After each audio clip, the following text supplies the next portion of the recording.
Welcome to a crossover episode of Great Ideas and Beyond Politics on WKXL and wherever you get your podcasts in both of those podcast streams. I'm Matt Robeson, and today, happiness. Something seems to be wrong in America, and we've gotten so used to it, we don't really talk about it, or at least not enough anyway. We seem to be in a major happiness recession, and we have been for a long time.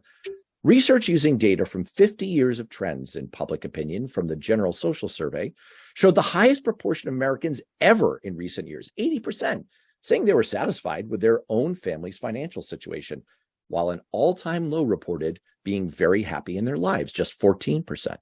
And over the last 40 years, a median of 66% of Americans told Gallup that they were dissatisfied. In the last decade or so, before the pandemic sent our rates of despair into overdrive, major depression was rapidly rising. The suicide rate was up 35%. Drug use and death were skyrocketing. Birth rates were down 23%. And Americans told Pew researchers that they had become deeply pessimistic about the future. There are also signs that Americans are issuing a cry for help. In 2018, Yale's happiness course became their most popular class in over 300 years, according to the university, and they're not alone. The How to Build a Life column about happiness by Arthur Brooks is one of the most popular on the Atlantic's website. And our guest today, Dr. Catherine Sanderson, has become a widely cited author for her contributions on positive thinking and achieving better parenting, happier aging, and more courage in our lives. Dr. Sanderson is the Polar Family Professor and Chair of Psychology at Amherst College. She's published over 25 journal articles and book chapters, in addition to 4 college textbooks, middle school and high school health textbooks, as well as the Introduction to Psychology course for the Great Courses. In 2012, she was named one of the country's top 300 professors by the Princeton Review. She certainly sounds like one of the busiest. Her talks have been featured in numerous mainstream media outlets, including The Washington Post, The Boston Globe, USA Today, The Atlantic, CNN, and CBS Sunday Morning, in addition to Beyond Politics and Great Ideas. Welcome to both, Dr. Sanderson. Thank you so much for that lovely introduction. I am really delighted to have you here, and maybe that's one of the few instances of delight that Americans seem to be feeling these days. I don't know how you feel about my characterization of America being in a happiness recession, but I'm not a social psychologist. You are an actual psychologist, but it certainly seems to me, from my overview of the statistics, which I tend to look at through a political context, that Americans are downright unhappy. So what do you make of that characterization? Are we in a happiness recession?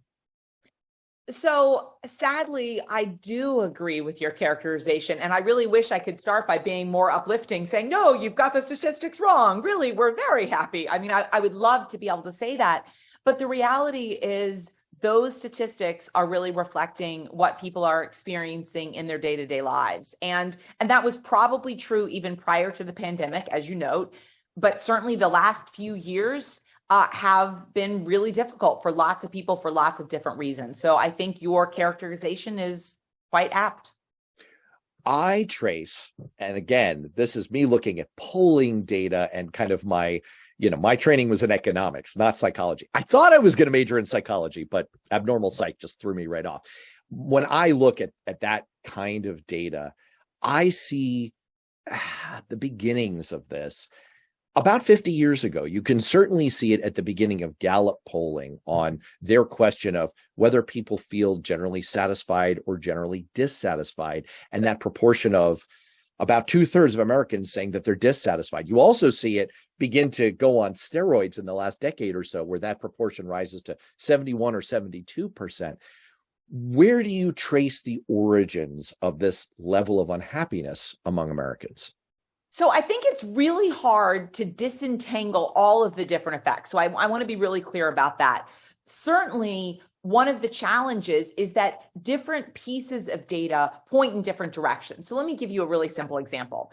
The advent of the cell phone. Now, initially, that was seen as something really, really great because all of a sudden you could call people from the car, you could stay in touch, more easily with, family members, with friends and so on. And so this idea of technology is going to help bring relationships together. And in a very real sense, that's probably true. So many college students today who I teach report talking to a family member, a parent, a sibling every single day. I remember when I went to college in the late 80s, I would stand in line for the payphone to call my parents collect. And my dad would say, it's really expensive, talk quickly. And that was all. I mean, it was, sort of once a week I did this update. And so we can think about technology as helping us stay connected and stay closer. Certainly that was true for lots of people in the pandemic, being able to FaceTime or Skype, let them see friends, relatives, and so on. However, and this is a really big however, it also has clearly led to more unhappiness in some ways. There's this constant sense of comparison. I've got 3 kids, an 18-year-old, a 21-year-old, and a 24-year-old. And I regularly say, I feel lucky that I am old enough that when I was in high school, I never had to see pictures of parties I wasn't invited to. Right. FOMO is real. FOMO is real, and FOMO is exacerbated by the amount of time people are spending on social media. It preserves this idea of comparison all the time in every possible different way. And that, what we know, again, quoting Teddy Roosevelt, comparison is the thief of joy.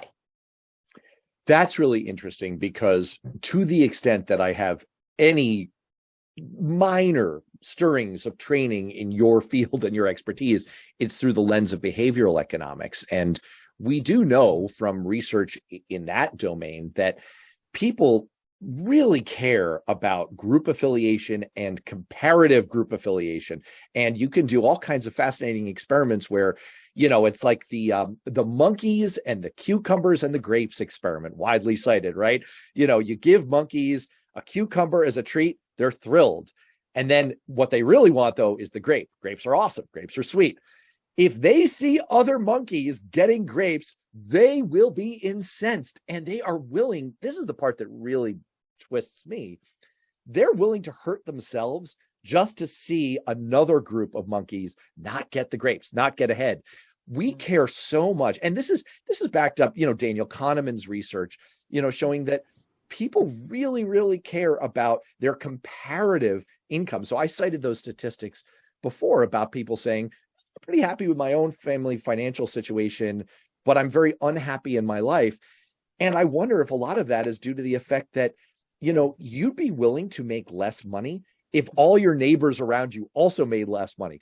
You are willing to give up a raise as long as the people around you aren't getting even more and you feel like you're comparatively downscale. Is that really sort of the accelerant that's been thrown on the bonfire of American happiness here, is kind of this comparative aspect, or are there other things going on? Yeah, so that's a great question. One of my favorite cartoons, it shows 2 people talking, and one person says to the other one, I do count my blessings, but then I end up counting those of others who have more and better blessings, and that pisses me off. I mean, which is exactly your point, right? I mean, isn't that exactly the point? I will just also throw out in my tiny brush with greatness that Danny Kahneman was actually one of my graduate school advisors. So lucky. Oh my gosh. Following his work for years, literally for years, for decades now. But in terms of your very good question, I would say 2 things about that. One, we absolutely know that comparisons makes people feel worse. There's a phenomenon that I think actually originated with behavioral economists that's called the wealthy neighborhood paradox. Right. And what that finding shows is that if you live in a really nice neighborhood, you feel less happy, because what you're doing is you're comparing, all these people have, a second home or a nicer car or a bigger house or, a better vacation or whatever, that comparison is sort of forced on us when you live in a wealthier neighborhood. Whereas you might think, gosh, a wealthy neighborhood, that's really great. You must have a lot of money.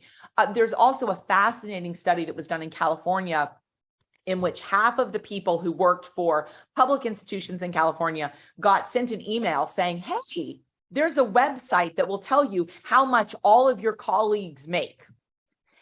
And of course, the website then crashed in the next hour as everybody logged on and tried to figure out what their colleagues made.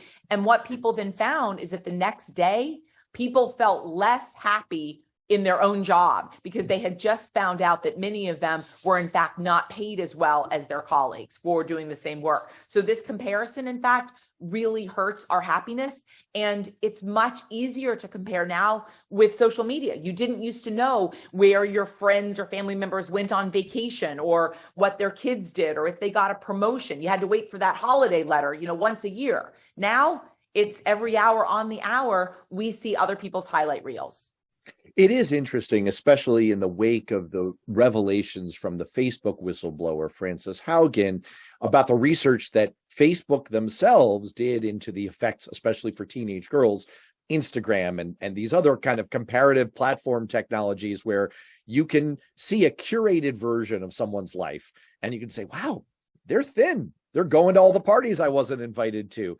They don't have all the acne that I do, whatever the comparisons are. And that is really impactful. But beyond that, I sort of want to ask about the other potential, and maybe this veers into sort of the trite pop psych versions of this. But what are the other factors here? Because as I noted a moment ago, clearly there's been some kind of acceleration in the last 10 or 15 years. And you could correlate that with the advent of social media and cell phone use and tech platforms. But the roots do seem to go a little bit deeper than that. And, the kind of popular explanation for that I read about is, well, it's about social alienation in general.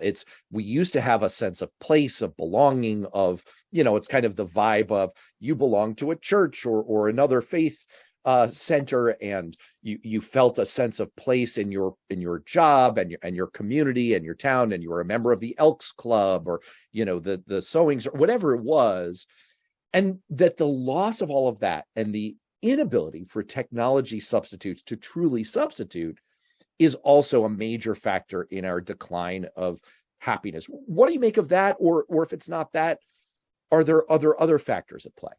So again, it's a complicated question because part of the issue is we certainly are experiencing more alienation. That certainly seems to be true.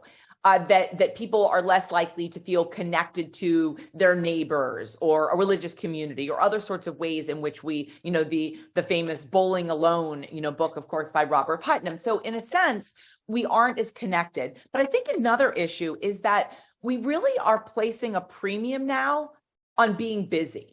The idea that you have all of these things, so your day is scheduled, your life is scheduled. And there's so many reports of, parents with young kids saying, and I'm driving to soccer practice, and then I'm driving to the orchestra practice, and then I'm driving to ballet. And this idea. Oh my gosh, you just described my freaking schedule. Is this touching a nerve? Again, don't mean Yes, but you know what? You put your finger on it. Sorry, not to interrupt, but you really put your finger on it, because my wife and I say all the time, we have to give the caveat, but we're lucky. We're fortunate. The fact that we have children, we're fortunate about that. The fact that we're privileged enough to have kids who can do these things, that's amazing. These are first world problems. It's so we even have a layer of guilt on top of our levels of complaint about the busyness of our schedule. It's like, what are you complaining about, you privileged? What? So anyway, sorry, you've touched a nerve there. Well, no, and again, the fact that it resonates so clearly with you, I think, is a really vivid example of how this occurs in all different settings in which people don't actually have free time. And that could be free time to go for a walk, to spend time in nature. It could be free time to phone a friend. It could be free time to read a book. It could be free time to relax. I remember when my son, who's now 24, but I remember at some point he was in, I think, middle school, and he was doing a summer baseball camp. And he was always like, I want to get there early. I want to get there early. And I was like, why? Because, it meant waking up, at 7 versus 8. And he goes, because the most fun is when kids get there early and they just throw the baseball around and different people pitch and hit. So basically we're paying for a camp of structured, organized baseball. And all he wants to do is go hang out with a bunch of kids throwing a ball in a yard. That's his favorite part before the camp starts. And I think about that in terms of my childhood. My childhood was, riding a bike to the pool and maybe riding a bike to somebody else's house and, doing whatever. And children now, they really don't do that. I see my college students come in, and the students I teach at Amherst, they've spent a whole hell of a lot of their lives being very, very busy. And they arrive at college, and at some extent, at least for some of them, they're actually kind of burned out because they have spent so much of their time really busy, really structured, and not getting a chance to even ask the question, what makes me happy? That's really interesting. I mean, first of all, it gets to a conversation that my wife and I have, which is the distinction between happiness and satisfaction, which, you know, I don't know, maybe I'm once again veering into your expertise, but it feels to us like these aspects of our lives that keep us incredibly busy are things from which I derive a great deal of satisfaction, but not day-to-day happiness. But it also kind of gets to that seeming disparity in the social science, the general social survey data that I cited before, that it's not really about material happiness, material well-being. It seems to be, but again, 80% say they're happy with their own family's financial situation. Only 14% say they're very happy in their lives. And just, you know, for our regular Beyond Politics listeners who are, you know, like, hey, where's the politics and all this? I mean, it does kind of get to, for Democrats, their solution is frequently, well, let's talk about all the ways we can make you materially better off in your life.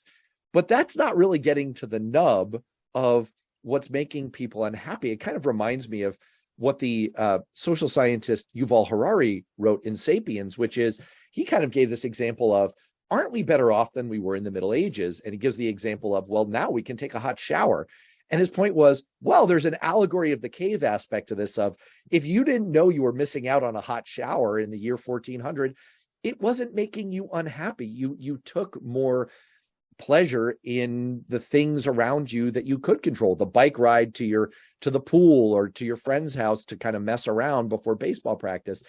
And it does feel like, as much as our material well-being has so clearly increased, especially with the advent of all of this technology around us, the things that we derive either satisfaction or happiness from, we haven't pushed that frontier nearly as far.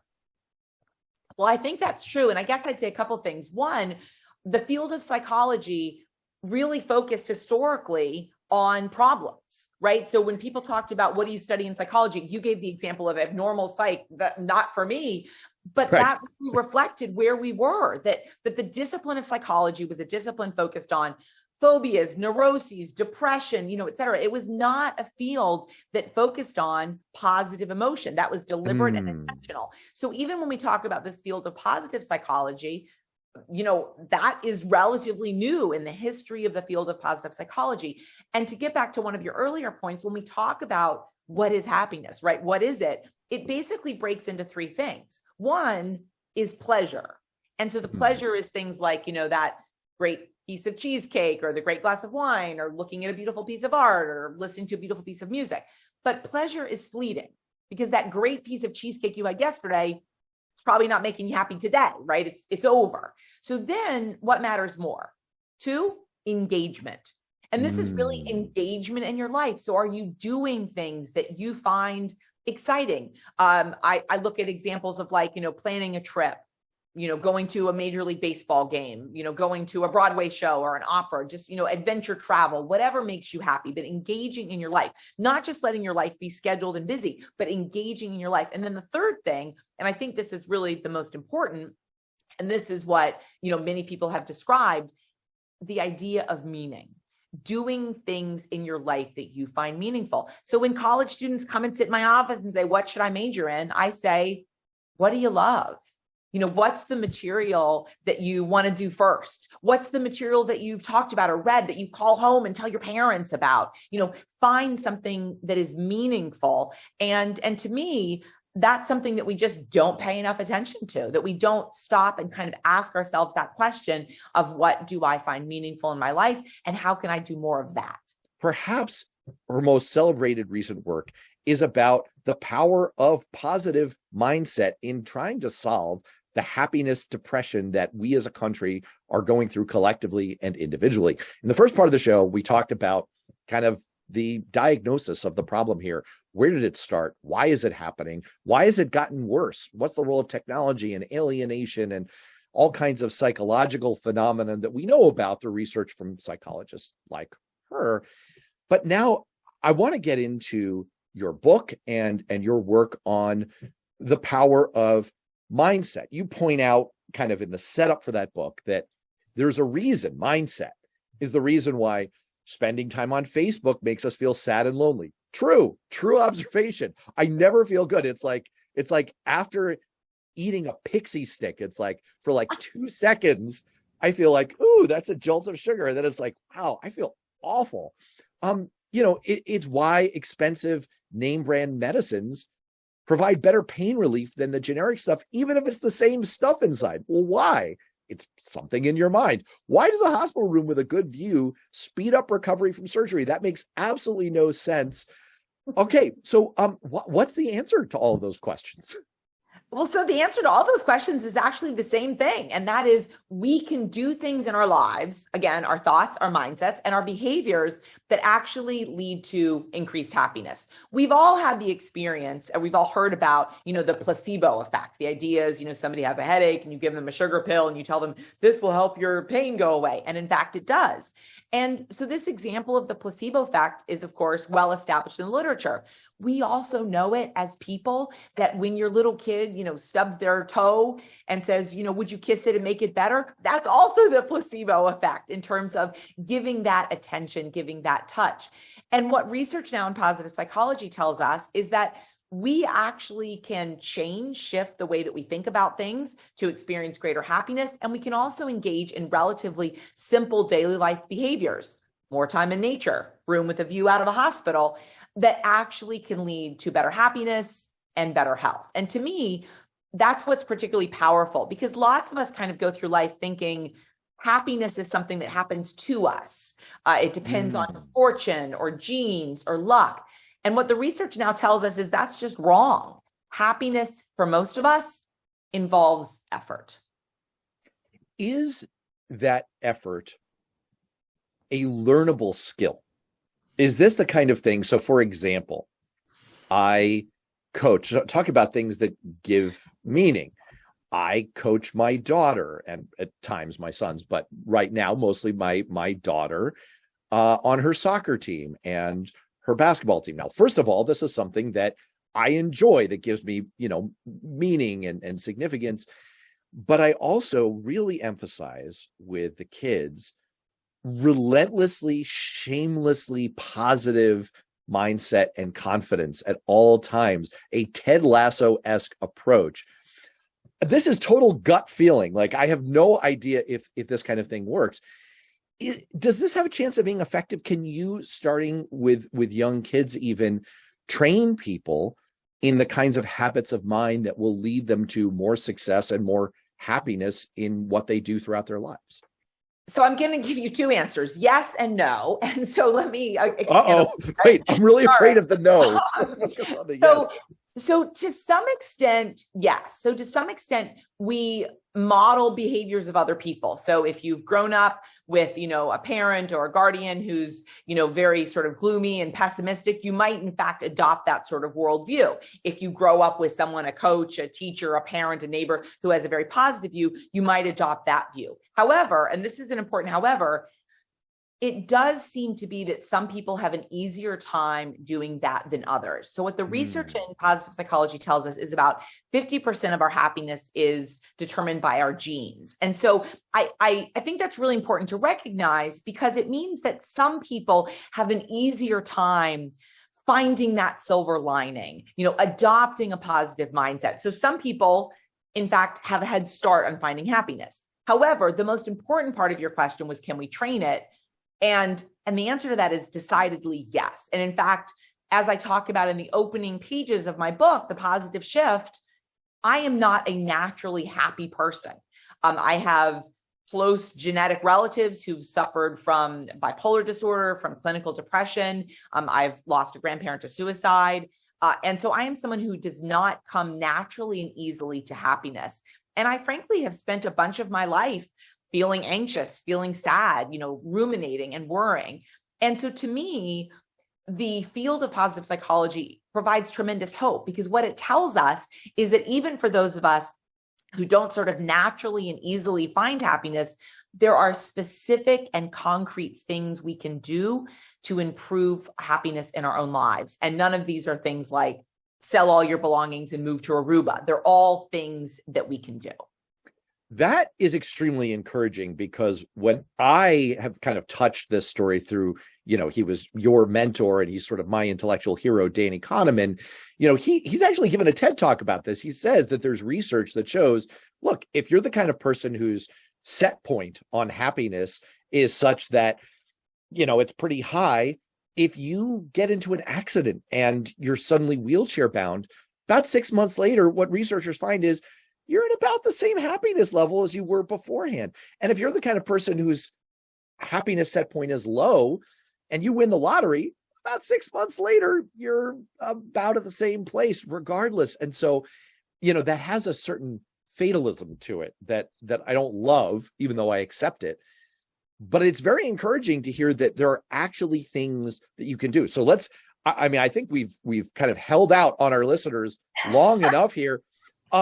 Give us the quick fix. I want people to actually read your book. I do. The Positive Shift. People should go out and read the book. But just walk us through a few of the nuggets. What are the kinds of things that people can do to help affect a positive mindset that can make them happier? So I'm going to give you 4, and I'm giving you 4 because one of the key findings is that happiness is not one size fits all. And so I think that's important for people to recognize, so that you don't say to your neighbor, well, I meditate, you should too, it makes me feel good. And then somebody says, I hate meditation, or, whatever. So there are 4 consistent findings in literature. 1, behaviors. There are relatively low-level behaviors that we can engage in. One of those is exercise. One of those is actually adopting religious spiritual beliefs. One of those is, in fact, meditating. So basically low level of reading fiction. Reading fiction is another. So relatively low level sort of tweaks that we can make in our daily lives in terms of behaviors. That's 1. 2, giving. Giving is one of the most consistent findings in the literature. And what I love about this one is anything counts. It can be donating to charity. It can be volunteering in your community. It can be doing a random act of kindness, paying for coffee for the person, behind you in line.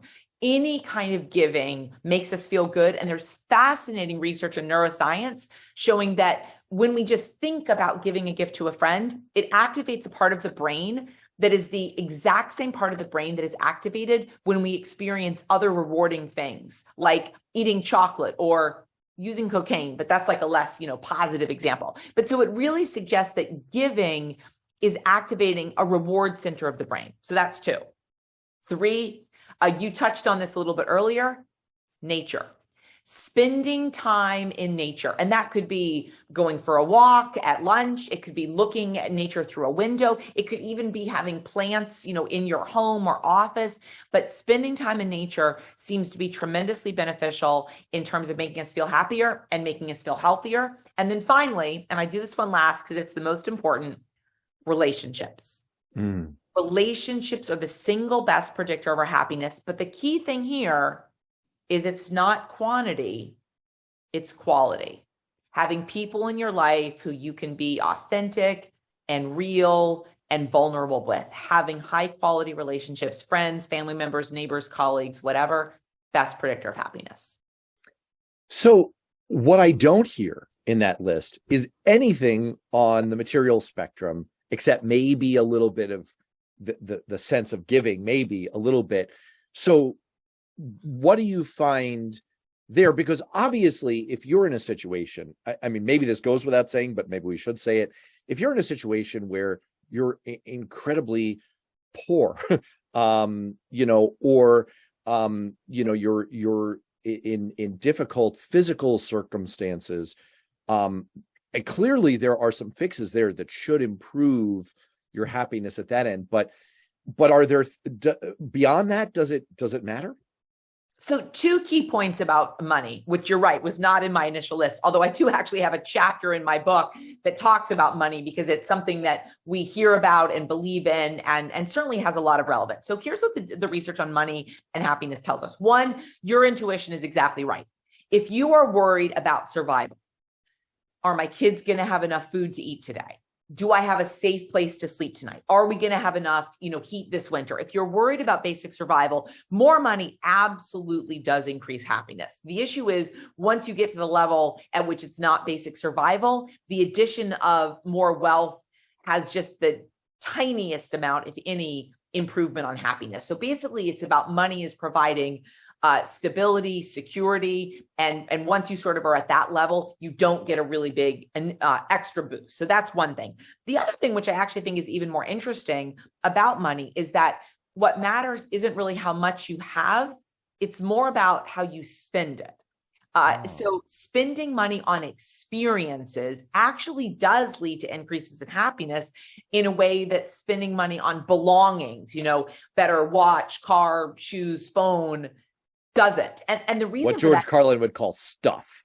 Absolutely would call stuff. And this is right in line with actually the work that you talked about from Kahneman, what psychologists call the hedonic treadmill, that more money does not lead to happiness because you adapt. You adapt to winning the lottery. You adapt to being in a wheelchair. You adapt. And the issue is when you spend money on belongings, watch, car, shoes, purse, initially it's exciting and then it's just your watch. Whereas if you spend money on experiences, travel, Broadway show, concert, whatever, you get to anticipate it, you get to experience it, and you get to reflect back on it. So how you spend money seems to be a much better predictor of happiness than how much you have. Again, as long as you're kind of above the poverty line.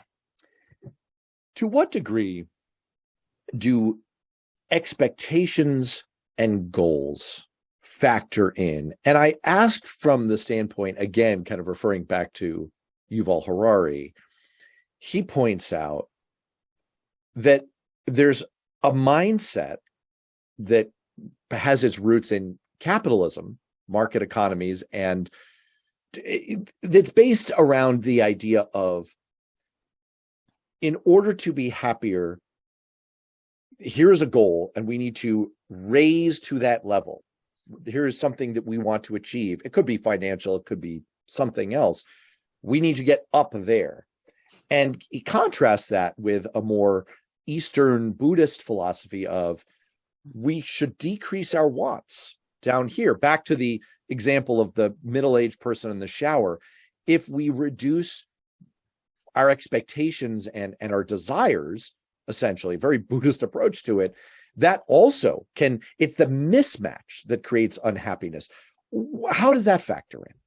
So what's fascinating is that in psychology, we call that self-discrepancy theory. And what you're describing is exactly right. What is the discrepancy between where I want to be and where I am? And so you can narrow that discrepancy by, I want to be an A student and I'm a C student, so I'm going to work harder and harder and harder to get there. Or I can be like, C student, great, I'm good, and there my goal is here. So you can get to that in different places. I think it's also the case that people overwhelmingly have this sense, again, of where they should be based on what we talked about earlier, the comparison. So sometimes it's not just where I am, it's also I'm getting pressure to reach this other level because, other people are doing this. I thought my vacation was good, but other people are going on a more and bigger vacation. And so part of the issue in terms of where we are and where we want to be, it may not be determined just by ourselves. It may also be determined by the comparisons around us, which again is one of the challenges that perhaps the presence of social media in this comparison is leading where we would be happy to be like, oh no, that's where I have to be, where I am is insufficient.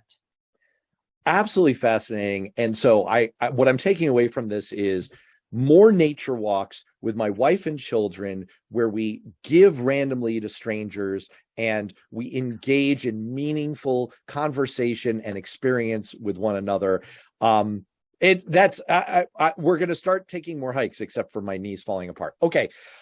I want to do some rapid fire here. Not that we're at the very end, but you have, as I mentioned at the top of the show, you have kind of a rich CV of publications and contributions to scholarship and, general public learning. And I just want to hit on a few of those, including a curveball for our Beyond Politics listeners at the very end. Let's start first. About 20 years ago, you wrote a book on parenting. And obviously this is a time, an age-old issue, how to be a more effective parent. Obviously, psychologists are always coming up with new ideas on this. I'm guessing your book stands the test of time. What did you take away from that? Are there any kind of nutshell points that you'd like to share with people about, having a more effective and rewarding parenting experience? Yeah, that's a great question. I feel like my parenting book was really before the time that the world was ready for it, because there actually are a lot of books that sort of are doing what I tried to do 20 years ago. And basically what I was trying to do is to take a science-based approach to parenting. So I wrote the book at the time I had a 3-year-old and an infant, and I was, managing the toilet training and, the diapers and breastfeeding and pacifiers and sort of all of these, sleep training. And because I'm a nerd, I kept being like, well, what does the literature say you should do? Like, not just, what do I read about in a magazine article? What does the science tell us? And so what I really delve into in that book is what is the scientific effort for these different kinds of parenting challenges that we face with very little kids. And at the time, people really weren't thinking about parenting other than from the sort of medical pediatrician kind of approach. This is what's safe, this is what's not. And so in a sense, that very first book, which again was published a long time ago, was my attempt to sort of take the complex scientific literature, read it, and then put it into approachable, readable, friendly advice to young parents. And so although, that book is now quite old, that's the same kind of model that I've used in my more recent writing for a public audience. So I sort of look at that book as my experience in trying to translate science for a general audience, which I have found super rewarding.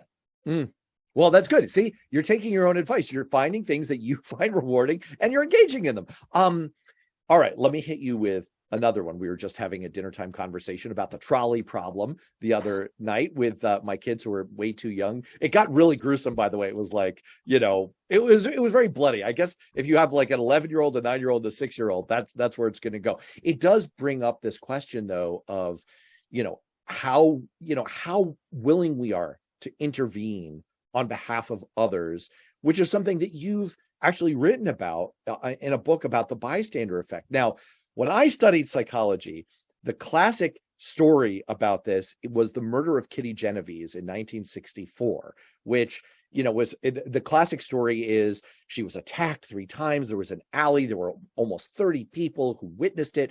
It was the many hands problem. No one called the police.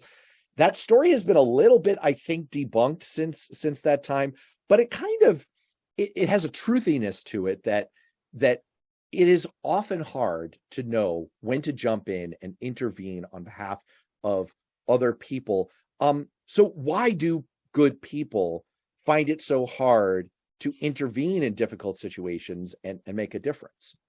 So great question. And I will say my book does include the original data as published on the Kitty Genovese case, and then also the sort of more recent updates we've had to that story.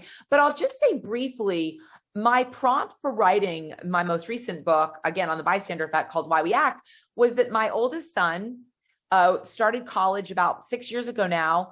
And 2 weeks into college, he called me one night. His voice was breaking. And he said, "Mom, a student died in my dorm last night, not his physical room, the building." And then he told me the story.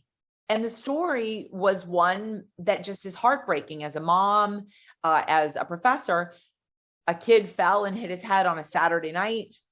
His friends and roommates, watched over him for hours to see if he was still breathing. They, wanted him to be okay. But what they didn't do for nearly 19 hours was call 911.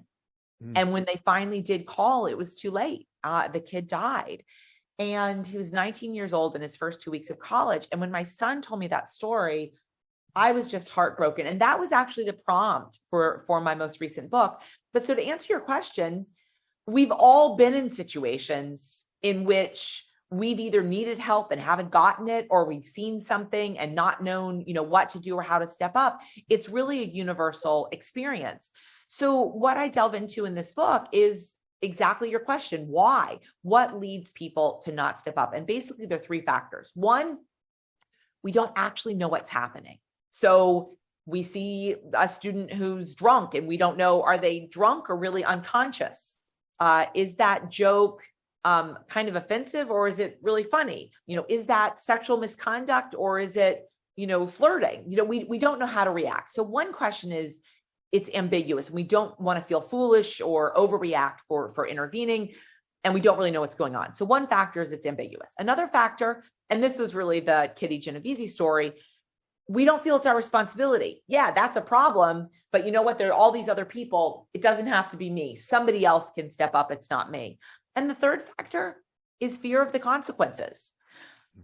I should say something, I should do something, but I don't want to feel embarrassed. I don't want to be not liked. I don't want to be ostracized by my peers. I don't want to not get that promotion. I don't want to be physically injured. And basically those are the three factors: ambiguity, lack of responsibility, and fear of the consequences.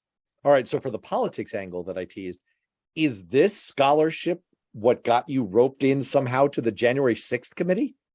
Well, it is. And so what was fascinating to me, again, as a psychologist, is I wrote this book, the book came out, and all of a sudden it started having great resonance to politics. So my book actually has the distinction of being blurbed by noted conservative politicians, George Conway and Bill Kristol, who both blurbed my book because they said, this is what's happening, with the Republican Party. And I delve into that factor of how group pressure leads otherwise normal people to do all sorts of things. I wrote a couple of op-eds for USA Today that examined particularly what happened on January 6th and what happened in terms of Trump's impeachment trial. And so I was asked in the spring if I would be interviewed by the January 6th Select Committee, and I provided expert testimony.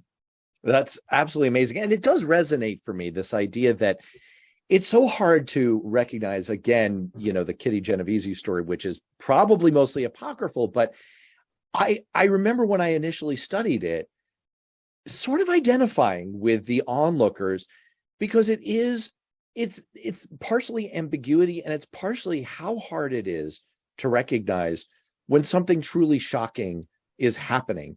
And when it's so incongruous with what we expect to be, this can't possibly be going on, is sort of the feeling. The Ken Burns documentary about the U.S. and the Holocaust just came out, and I was struck by that feeling over and over again.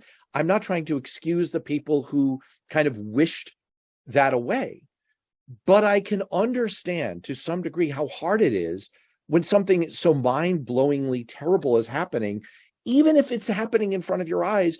It's like your brain can't accept it. It's so out of context. And we see this now, I'm editorializing a little bit. We see everything connected to the Donald Trump movement and the insurrection and all of the awfulness wrought upon the country happening around us. And it's like, we can't even accept it. Well, look, that's absolutely fascinating. All of your books sound fascinating. I hope we've given people enough of a tease, especially on the positive mindset book, which people can find absolutely anywhere. And it's absolutely a fascinating topic. Also, you have TEDx talks that are available online. People can Google you. So it's Dr. Catherine Sanderson if you're interested in more on the happiness topic. And I just want to thank you so much for being with us on Beyond Politics and Great Ideas. Well, thank you so much for this invitation to talk. As you can tell, I love talking about psychology.